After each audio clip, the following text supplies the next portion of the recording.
So this comes from the New European, and I think this article actually has a fair point, because there are two people above all else who are pushing for, if Brexit could happen tomorrow, essentially, and all they had to do was push a button, you can guarantee these two would be scrambling ahead of the rest to try and push the button. And the article is called "This is the Real Reason Why Farage and Rees-Mogg Want a Speedy Brexit." And of course it's by two journalists whose names are just awful for me to try and pronounce, because I've never heard them said before. Chevan, Ilangaratne and Dami, Olatuyi. I have no idea how you even pronounce those names. For once, I'd love to read an article by someone called John Johnson. It would be great. So, yeah, that's me with my unfortunate habit for just butchering names. So, here we go. So, in all honesty, tax and law are an unattractive couple.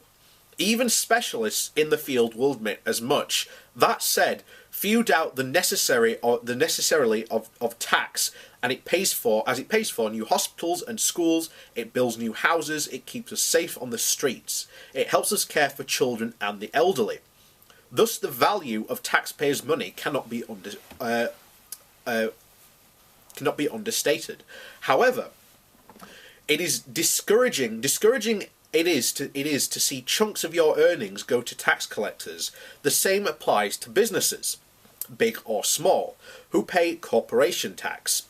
Well, that's when they pay it. In recent years, the likes of Google, Amazon, Apple and Starbucks have come under the spotlight for large-scale tax avoidance. That means they've arranged their finances rather cleverly, albeit within the law, to dodge tax obligations that would have otherwise had to fulfill. Less tax paid by these huge companies means less money to invest in our public services. We all lose out. Well, the EU has had enough. From the start of 2019, yes, coincidentally, just as the Brexit deadline looms, all EU member states will have to apply the Anti-Tax Avoidance Directive. That's the ATAD. It's an EU law designed to tackle businesses shirking their tax-paying responsibilities. The likes of Nigel Farage and Jacob Rees-Mogg and a host of wealthy Brexit donors are unlikely to warm to ATVAD. In fact, it might be one of the reasons why some Brexiteers are hell-bent on pushing for the hardest possible of Brexit. So, how will ATVAD work? The directive seeks to tackle the thriving culture of corporate tax avoidance. For example, consider the scenario in which an EU company shifts its profits to a related company in a low-tax country, reducing the tax bill paid on those profits.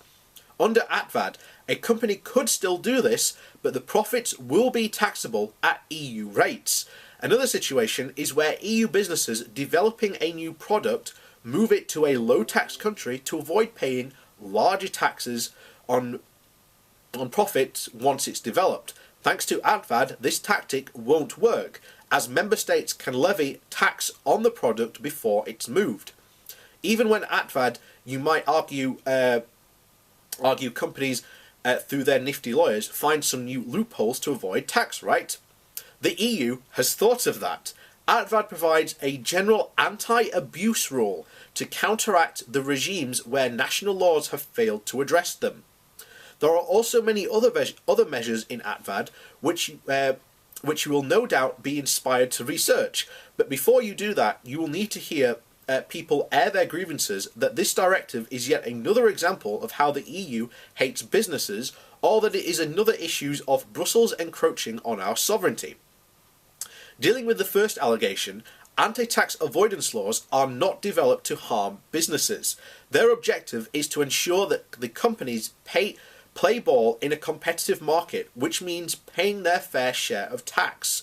Flowing from this is a globalized market, agreeing a set of rules to encourage fair trade, and is hardly an encroachment upon sovereignty.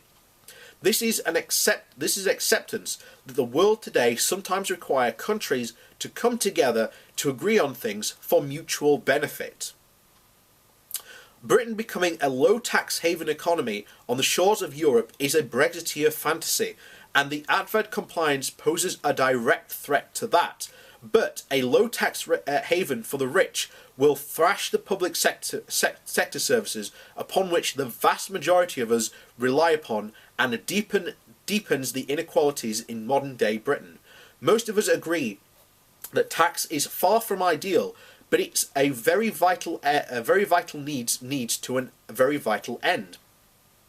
If the likes of Google or Amazon were going to be put out of business by following the ATVAD, one could see the logic in rallying against it. But we know those major companies will be fine. Meanwhile, our schools and hospitals are left in crisis. And I agree.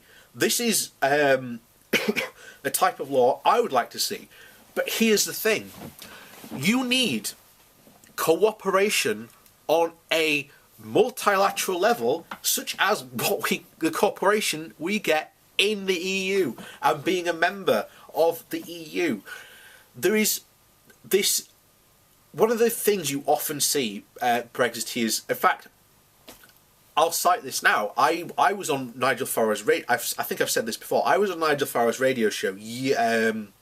Must have been a good 2 years ago now. I remember it was right on at the end, and Nigel was ringing in, asking for people to say, basically, he's doing his usual Brexit stick, asking to phone in. So basically, I phoned in and said, "Look, Nigel, my area has had loads of funding investment from the EU, and I named a couple of projects, such as one that has set up at least 600 plus businesses in Barnsley." And he basically turned around and went, "So what?"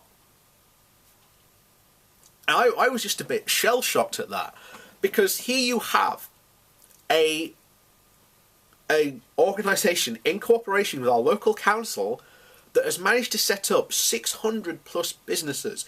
That's 600 plus businesses that did not exist before in this town.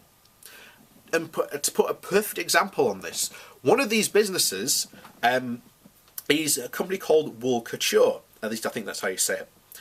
And this was basically a woman who started her online business through this scheme to sell wool online and, knitting patterns. This company was also recently featured on Dragon's Den. They got a massive funding investment from it, from one of the dragons. I can't remember exactly how much it was now. They employ, I think, about 15 people. So that's 15 people that wouldn't have had a job in this area. And Nigel Farage thinks that's no big deal. That programme stops after 2019. After this year. After this year, at least I think it's this year, it does not continue. It does not have the funding to continue. All that funding came from the EU, not the government.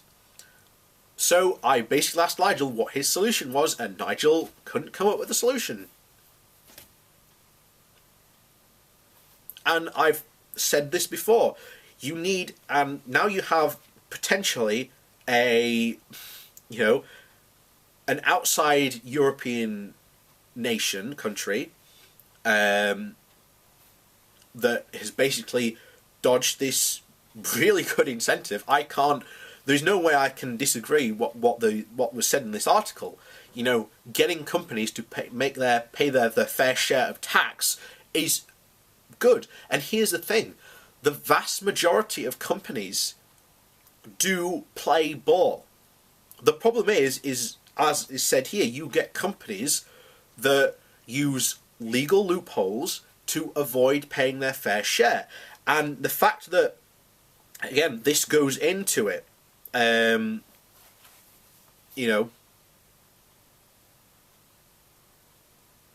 So, again, I'll just read this last part out.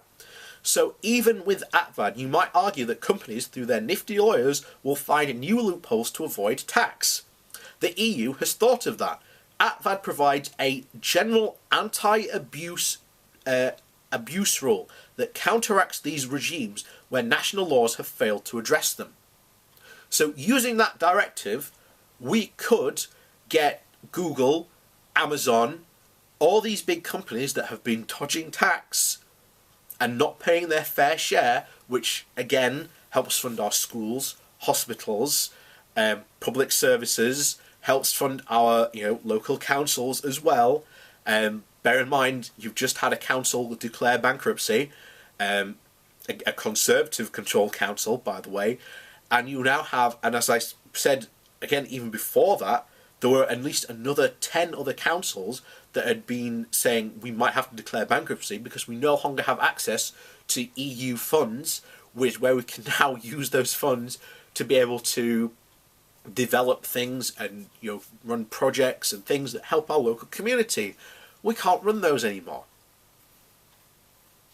So there is a big problem in the UK, and companies and people not paying tax, because there is a rumour now that because of ATVAD and how successful it might be, the European Union is considering doing one for people who avoid paying tax through similar loopholes.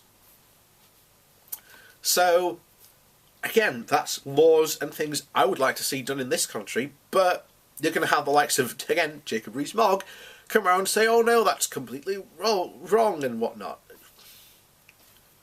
How is it wrong for companies to pay their fair share of tax? And here's the thing, if they go through these loopholes, then they should be said, you found this loophole, we're going to close that loophole, and we're going to make sure that the tax that you avoided not paying through that loophole, you now have to pay. That is not an unfair thing to say. So, there you go.